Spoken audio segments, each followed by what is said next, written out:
In 2022, new car sales in the U.S. fell by 8%, with the fewest new cars sold since 2011. At the same time, historically high gas prices helped electric vehicle sales grow by 65%. That's according to Kelley Blue Book. Mississippi and Alabama have some of the most limited EV infrastructure in the country.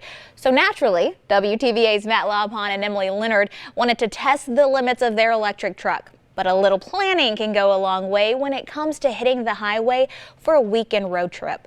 WTVA's Matt Laubhan and Emily Leonard wanted to test the limits of their EV and do a no-fuel Friday day trip. Check this out. My wife and I recently bought an electric truck, and we decided to see what it was like to take it out of state.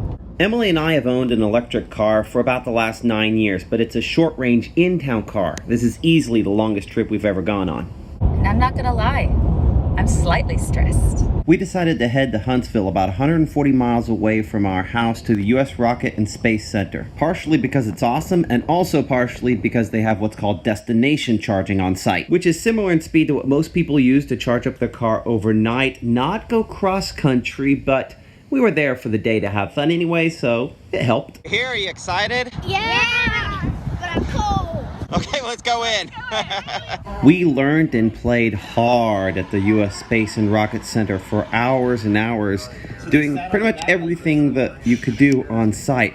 And all that time, back at the car, electrons were flowing in. Cost us $6, we're here about 6 hours, and we picked up about 38 kilowatt hours. That means about 40% of the battery recharged. With everyone loaded up, it was time for us to fast charge so we could head back home. 350 kilowatts what this puts out. The car doesn't accept quite that much, accepts about 150. Same port for the most part, just gotta plug it in.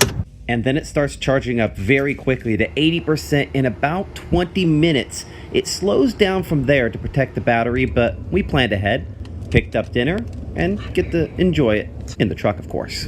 We had to go about 10 miles north so that we could fast charge, and then back 10 miles south. That obviously costs time. As infrastructure is built out, that's one of the things that over the next 5 years will make a trip like this a lot easier.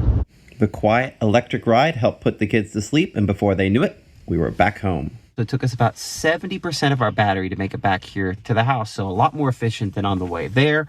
The great news is I don't have to worry about that 20% because when I wake up tomorrow morning, battery's gonna be full.